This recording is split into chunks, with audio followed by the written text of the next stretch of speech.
Wow, thank you so much. That was phenomenal. Thank you both. And that actually is a traditional Irish ballad, too, so that's phenomenal. And for those of you following your program, we have a little bit of an unscripted moment here.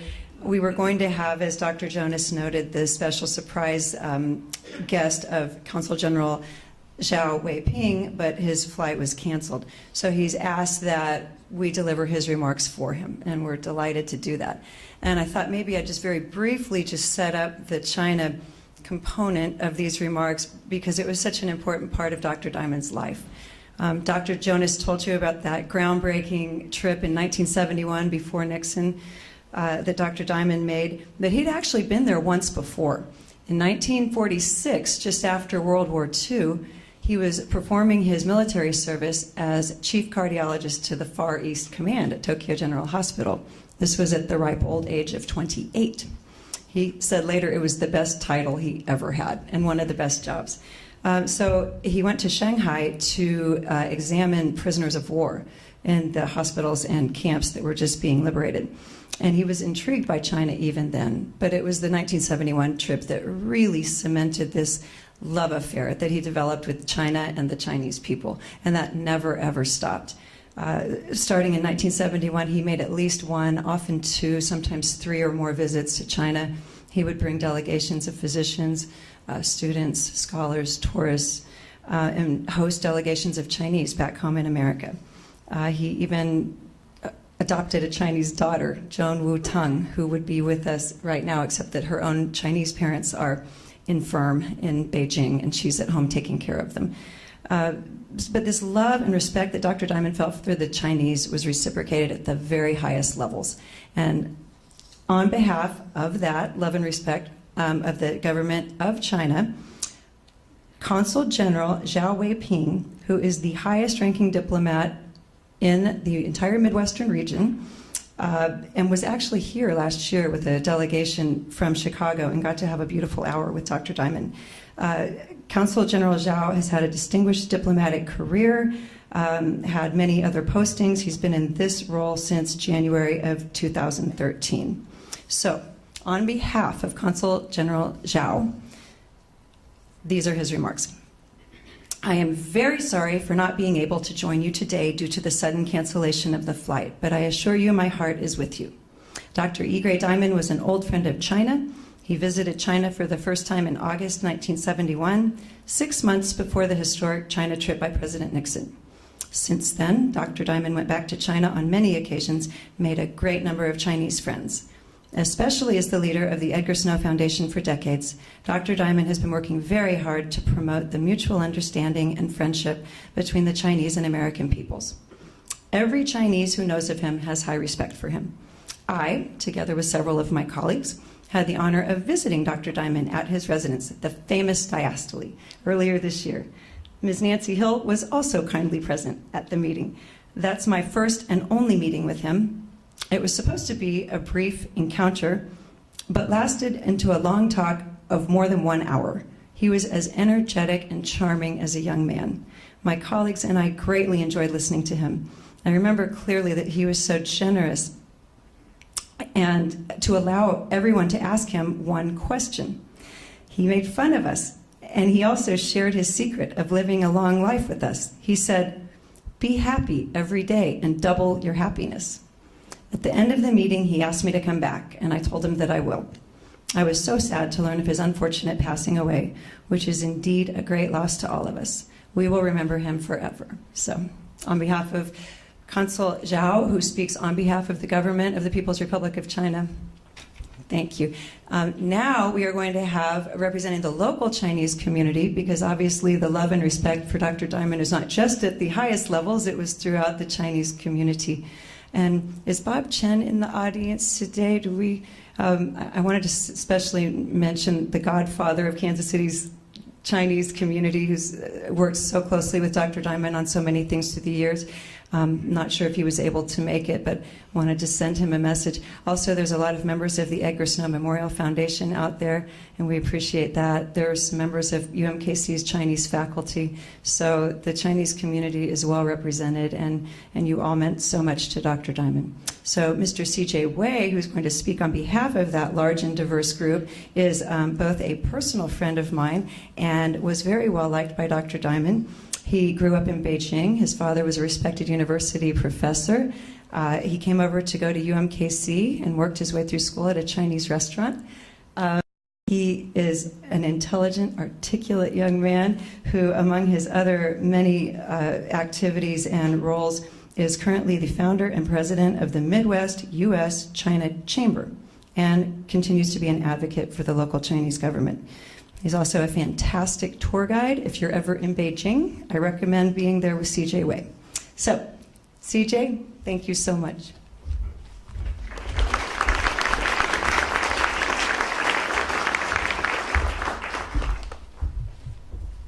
Good afternoon. As I was in the audience listening to these great remarks by our distinguished guest, I couldn't help but realize that what a great visionary Dr. Dimond was. Back in the 70s, making friends with China was not a popular thing to do, especially for Americans. Dr. Dimond was one of the first Americans to visit communist China, beating President Nixon by 6 months. Dr. Dimond's wife, Mary Clark Dimond, founded the Edgar Snow Memorial Foundation in Kansas City in the 80s to commemorate the famous American journalist and their personal close friend and Kansas City native, Mr. Snow, who visited China in the 30s during the Japanese invasion and civil war in China. Mr. Snow chronicled the Chinese Revolution and was the very first Western journalist to interview Mao Zedong. In Dr. Dimond's former residence, Dasley, you can find many books about China, including the famous Red Star over China by Mr. Snow. Dr. Dimond worked tirelessly with Chinese community leaders like Mr. Bob Chang and led the Sister City initiative between Kansas City and Xi'an, along with many other Kansas City China collaborations. He traveled to China more than 20 times, created the Edgar Snow Fund Scholarship Program, bringing dozens of outstanding scholars from China to lecture and study in Kansas City. 33 years ago, Mr. and Mrs. Dimond brought a talented Chinese physician's daughter, Joan Wu, to Kansas City and raised her to be a successful physician after her graduation from UMKC Medical School. Living in Hong Kong, Joe and Dimond shared their lives, jokes, and love together till the very end of his life. The two called each other every single day for the past 17 years. Joan called him the American Papa. Joan was one of the many Chinese students brought to UMKC by Dr. Dimond over the years. The prominent international correspondent for the New York Times, Mr. Harrison Salisbury, wrote in 1988, "Gray Dimond's energy, imagination, and dedication to public and professional welfare are unique in my experience. No one whom I know has done as much single-handed for the betterment of Chinese-American relations, and that is only one of his many preoccupations." A lifelong friend, Mrs. He Liliang, the widow of the former foreign ministers of China, said, "Dr. Dimond was dedicated wholeheartedly to the cause of promoting the friendship and mutual understanding between the peoples of China and the US. The great Nelson Mandela once said, "Sometimes it falls on a generation to be great. You can be that great generation. Let your greatness blossom." Dr. Dimond showed us how. I remember meeting Dr. Dimond at Dassley 4 years ago. When I thanked him for what he has done for the friendship between US and China, he smiled and said, "Most people are too busy taking care of their children or other stuff in their lives. What we're doing is not that important to them, and that is okay."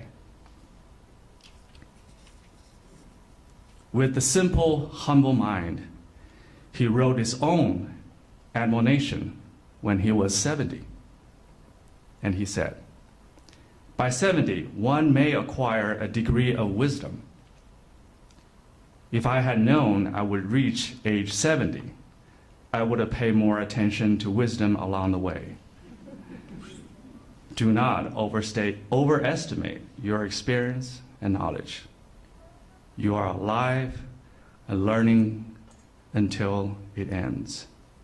You're still unfinished." Although he might have lost a spring in his step in his late years, his mind was always as sharp as a blade. He insisted on standing up from his chair when important guests came to visit him. He would ask people around him to straighten his tie one more time before an important meeting.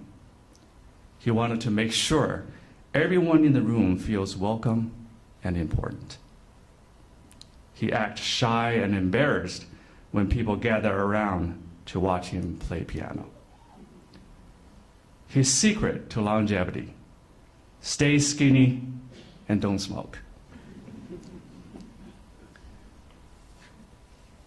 People use phrases such as a gaggle of geese, a herd of elephants, a school of fish to describe a group of things.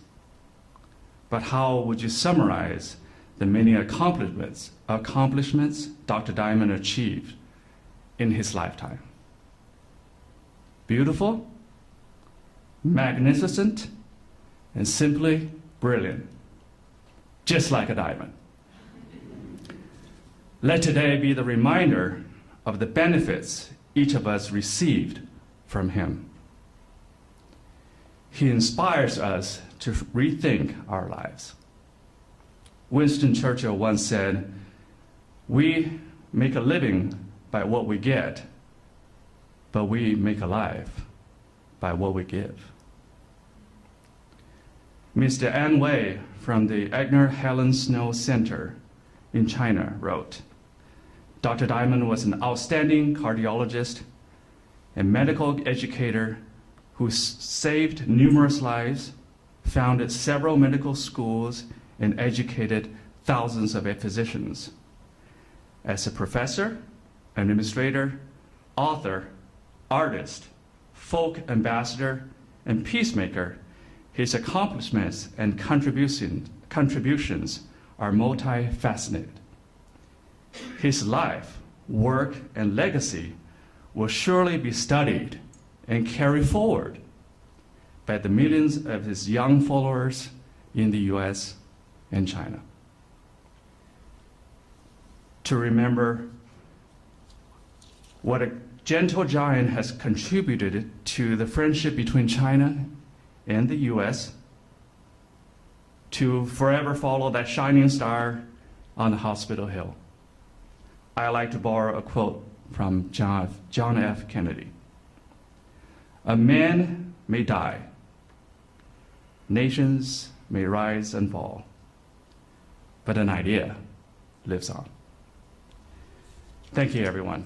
Coming up next,